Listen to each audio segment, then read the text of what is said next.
can Tony White's defense continue to carry this team on its back? And I think if Nebraska gets to a bowl, Steve Sipple, they're going to have to. That defense is going to have to be, what carries Nebraska. Isn't it something what's happened? I mean, you think about it. They're fifth nationally in terms of run defense, holding teams to 2.55 yards a carry. Fifth nationally. They're a top 25. They're a genuine top 25 defense. They're doing it without bona fide stars. There's some guys that are kind of trending that way. I'd say up front mainly Polar Bear, Nash Hutmacher, and number 9. Come on, Sean, help me out. The name's escaping me. Ty Robinson. Those two guys are playing really well. So you have Polar Bear and Ty Robinson up front, and you add in young guys. This infusion of young talent they've had with Prince Will and Cameron Linhart, with Blaze Gunnarsson. They got a formula, and then the linebackers are playing really well. The 4 or 5 linebackers that they go with are all dudes.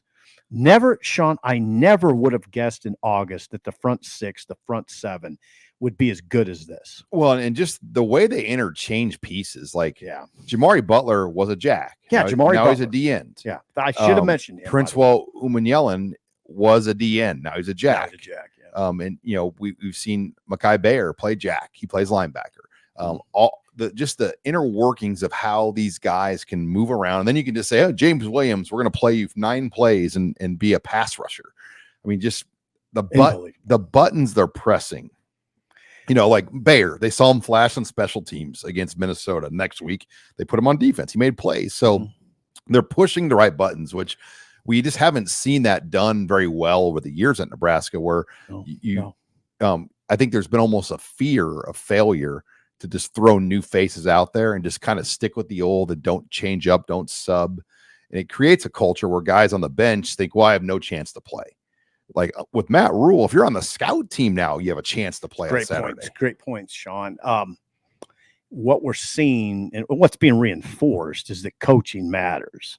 What we're seeing with Nebraska is a high-level defensive coordinator. And again, remember in the winter, Sean, that long winter we had when they announced Tony White, one of the last staff hires, right?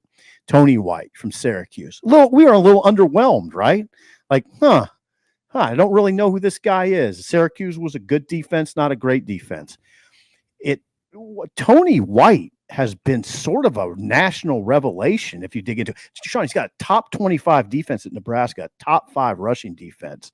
And forget the numbers. The eyes tell you what you need to know, which we've covered. They get look at that picture. See that picture right there, Sean? Multiple hats to the ball consistently. And when teams try to throw those little junk swing passes out in space, they devour them. I mean, they just eat them for lunch. They devour them. Yeah, they're really good about shutting off a team's really good player. Smoke. Think about Isaiah Williams, how he hurt him on that opening drive. Then he wasn't a factor. Snuffed him out from there. That little guy at Louisiana Tech, Smoke Harris, which the press box for some reason fell in love with. I still, for the life of me, didn't see it. Michael Severe, I know, was listening to our show. He was like leading the Smoke Harris train all week. He had 76 yards. I mean, what? That's nothing. They snuffed him out. I mean, they did a great job against him. So I'm sort of I didn't see this coming, Sean. I did not see this coming to the defense. I knew they'd be all right, but this is, Sean, come on. We're talking about maybe the best defense in the Big Ten West right now. It's right with Iowa. Well, and they have a plethora of guys that can rush the passer now. And Nash Hutmacher, I think, is the X factor. When you have somebody in the middle that can take up 2 or 3 people, everybody else benefits. Ty Robinson's taking up. And Ty Robinson's taking up 2 or 3 people. And so when those 2 guys can command 3 or 4, it helps everybody else. I'm so glad you mentioned Jamari Butler. I left him out of that. Well, he was hurt early, so that's why we didn't see him at like Minnesota play early. If you've noticed, they talk about Jamari Butler now kind of like they talk about Tommy Hill. They really like him. I mean, that's a guy who's kind of hit his stride, Jamari Butler. So yeah, they got something going. But Sean, I'm going to tell you something now.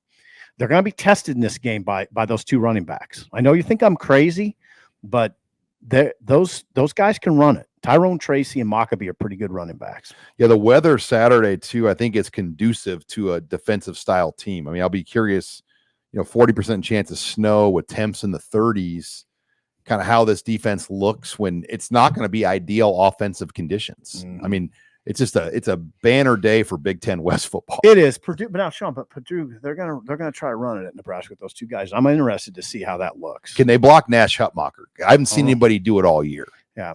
I mean, Michigan to an extent did, but I'm saying, like, can they block Nash Hutmacher? We'll see.